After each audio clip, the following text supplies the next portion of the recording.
À propos de la sortie de l'euro, il semblerait que les traités l'interdisent en dehors du contexte de la sortie de l'Union européenne. Tiens. Il y a un article On nous aurait 5. pas dit. Pardon? On nous aurait menti alors. Ah ben On nous aurait ce sont les appelé. articles. Un seul article permet la sortie de l'Union européenne, c'est l'article 50, que défend M. François Asselineau de l'Union populaire républicaine, qui est interdit des médias et que vous connaissez parfaitement, n'est-ce pas? Oui. Alors, la classe politique française conteste ça d'ailleurs, parce qu'ils sont extrêmement gênés, bien sûr. Parce que quand ils ont voté le traité de Lisbonne dans notre dos, en allant à l'encontre de la volonté du peuple français qui avait dit non très clairement, hein, en l'occurrence, lors du référendum, ils n'ont pas dit aux Français que c'était irrémédiable.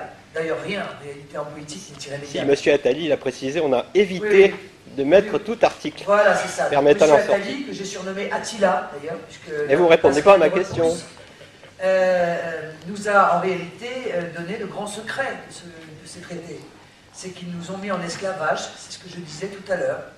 Ils nous ont intégrés dans une superstructure, nous ponctionnant de liberté, puisque petit à petit, nous avons de moins en moins de pouvoir sur les décisions qui touchent à notre avenir. Nous ne maîtrisons plus qui entre et qui se maintient sur notre territoire, c'est l'Union européenne. Nous n'allons plus demain maîtriser notre fiscalité, parce que croyez bien que lorsqu'ils vont faire le fédéralisme européen, ils vont aussi faire l'impôt européen. M. Sapir, qui est un grand économiste, a dit 25% d'impôts supplémentaires. Ça va être bien, hein, on est déjà à 44, je crois. 44 plus 25, vous faites le calcul. On n'est pas sorti de l'auberge, si je puis me permettre. Bon. On n'a plus aujourd'hui de soumettre des budgétaires, puisque l'Union européenne nous demande de soumettre notre budget, alors qu'il me semblait, moi, c'est une vieille étude de droit que j'ai faite, hein, mais que le consentement à l'impôt était justement la base de la démocratie.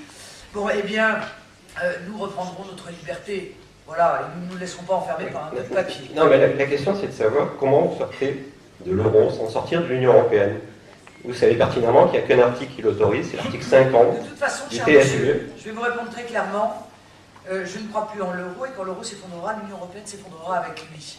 Parce que vous savez bien, pour être un bon connaisseur de cette question, que l'union politique n'a été constituée en réalité que grâce à l'union monétaire.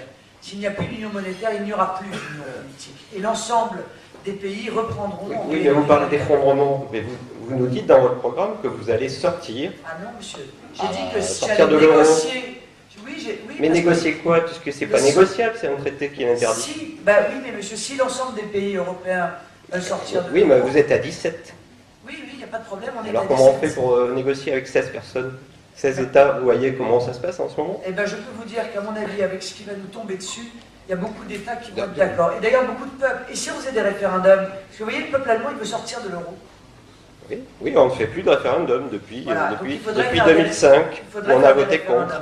Quoi qu'il en soit, il existe quand même une clause, cher monsieur, dans les traités, qui dit que lorsque les intérêts vitaux d'un pays sont en cause, le pays peut sortir du traité. Eh bien, moi, je considère que les intérêts vitaux... Vous avez vu comment on traite les Grecs en ce moment? Les Hongrois, là? Comment on traite ces gens qui s'opposent au traité? Mais monsieur, je suis bien d'accord avec vous. Ils sont extrêmement ostracisés. Et on est en train de les ruiner. Et il faut que les Français, que la classe politique française n'oublie pas que les révolutions, ça ne se passe pas que dans les pays arabes.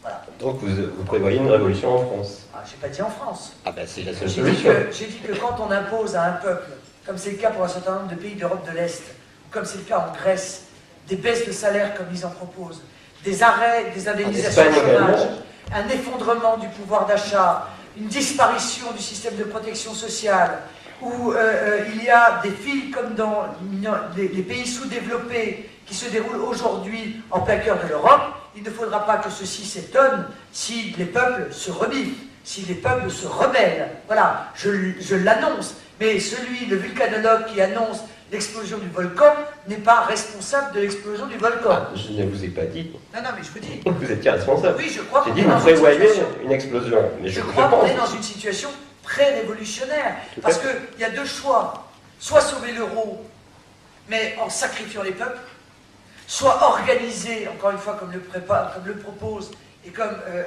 le conseille toute une série de prix Nobel d'économie, préparer le retour aux monnaies nationales pour pouvoir retrouver la maîtrise de nos monnaies et ne pas être obligé de mettre en place l'austérité massive qui n'en est d'ailleurs qu'à son début. Le seul problème, c'est qu'on se met hors la loi des traités. Pour sortir de l'euro, il faut se mettre hors la loi des traités.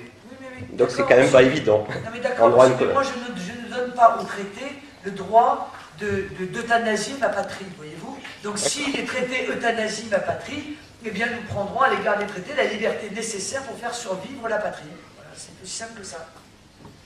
Si j'étais le général de Gaulle, je prendrais un papier et je le déchirerais devant vous, vous le savez bien. Il n'y a plus le général de Gaulle. Il n'y a plus que moi. Et François Asselineau. Avez-vous d'autres questions ?